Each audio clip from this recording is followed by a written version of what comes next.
I had a conversation last month with a CEO running a large manufacturing business in the B2B space, around $60 million company, excellent leader, great operator. And he told me that we were going to sit back and just sort of wait and sort of see where AI shakes out before we really invest. And that's a conversation that I hear and talk through all the time. And I respect the instinct. It does sound prudent. But when I did some back of the napkin math with him, by the end of the conversation, he realized that waiting was really already costing him money and inefficiency gaps and lost bids and talent he couldn't retain. And I'm going to show you that same math for your business. So welcome back to AI for the Rest of Us. I'm Brantley Davidson, founder of Prometheus. Last episode, we talked about AI, what it can do for you. Today, we're flipping the lens because sometimes the best motivator isn't opportunity, it's understanding what you're already losing. And I want to be clear, this is not a fear-mongering approach. It's not a fear-mongering episode, but I do think as leaders, we have to understand the trade-offs. What I'm going to tell you is that your competitors, and some of them have already started, and you need to understand what that opportunity loss is and the gap between started and haven't started, and it can compound faster than you think. So stay tuned. Let me show you what I mean. When I assess a business, and if they haven't started with AI, I consistently find 3 gaps growing wider every quarter. We call these the efficiency gap, the talent gap, and the competitive gap. The efficiency gap, this is the most straightforward.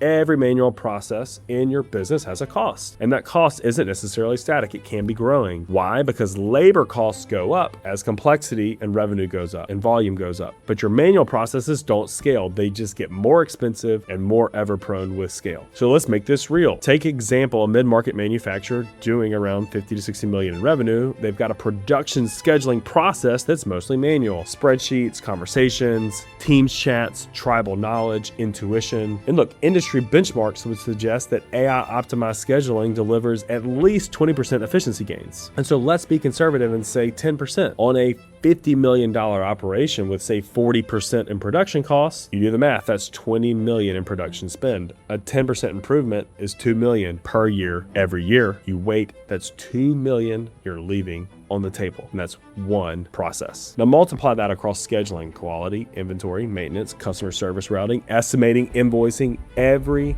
manual process is a silent tax on your business. Number 2, the talent gap. Here's one that keeps me up at night and is also, I think, the significant opportunity, and it should keep you up as well. The best people in every industry are gravitating towards companies that give them better tools. This is a real conversation that I've had. A young construction superintendent, sharp, and he left a large general contractor to join a smaller competitor. This is a friend of mine. Why did he do it? Because the smaller company was giving him real AI-assisted takeoffs, automated reporting, and real-time dashboards that he knows is going to help his commission structure and serve clients better. He literally said, I got tired of doing 2 hours of paperwork. The big company is now scrambling to replace a guy that they spent developing, and they didn't develop the tools to support him. Look, this is happening everywhere, and if you haven't heard about it, you're really gonna start, particularly with the young folks. Your best estimators, your best techs, your best project managers, they don't wanna work harder, they wanna work smarter. And if you're not giving them the tools to do that, well, someone else is going to. But there's a second talent dimension, and that's institutional knowledge. The average age of skilled workers in manufacturing and construction is climbing.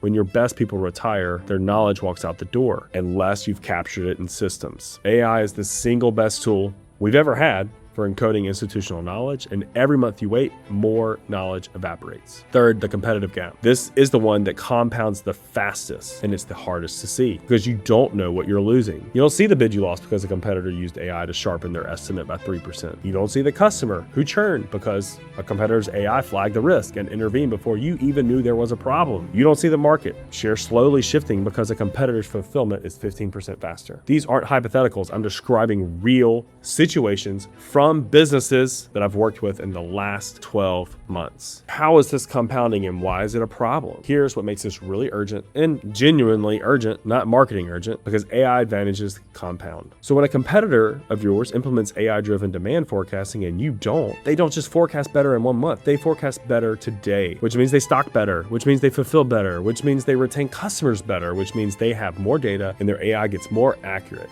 It's a flywheel. Meanwhile, you're holding back, seeing where all this stuff is going to land, and it's moving fast, and I do understand that, but you're not just standing still, you're falling behind. Their flywheel is spinning faster every quarter, honestly, every day, because it's autonomous. That's what we help people see. This is why I push back hard when executives tell me that they're just going to wait. The technology is mature enough. What's immature is most organizations' readiness to use it, and that's the readiness takes time to build. That's the real reason to start now. Not because today's AI is perfect. Well, I mean, honestly, what software is, what tech is, but your organization needs months, sometimes a year, to build the data hygiene and disciplines and talent usage, cultural readiness to actually benefit from AI. If you wait until AI is perfect to start building organizational readiness, you're going to significantly fall behind. And 2 years in this environment, it is a lifetime. So I'm going to put it this way. AI is not like buying a new machine from where you just flip a switch and it just works. Anyone telling you that is lying. It's more like training a new employee, multiple new employees at the same time, candidly. And the sooner you start, the sooner they're productive. The longer you wait,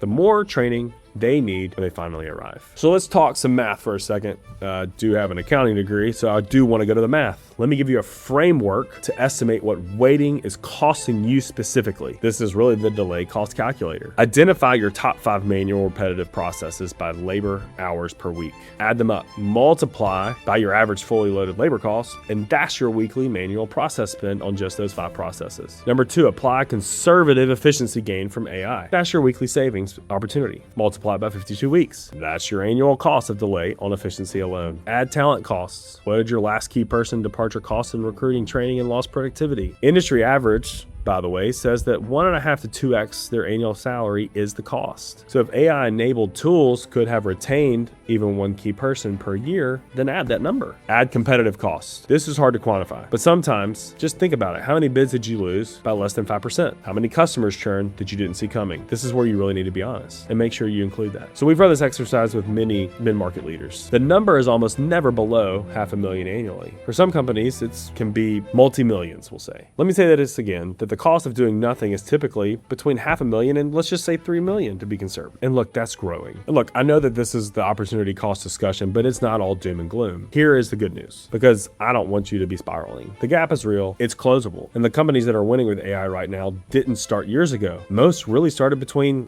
let's be honest, 6, 12, maybe they started 18 months ago, but there's not that many of those. And they sit and start with massive investments. They started with an honest assessment. Small pilot, a good partner, good team members internally, and the exponentiality starts. That's our model, but maybe you need to think about it for yourself. But really, what's the opportunity cost? What's the worst outcome that you could have? You need clarity, get the best outcomes, stop your bleeding, see the efficiencies. Look, this is how we help folks. We'd love to help you. But regardless, here's what I would challenge you to do right now. Run that calculator. Do it for your own business. Look at the processes, the labor costs, then take our assessment. The link's in the description. See exactly where your organization stands on a readiness perspective. In the next episode, we're gonna talk about 5 specific AI wins that you can implement this quarter, not someday, this quarter. Subscribe, like this video if you found it helpful, and I will see you there in the next session.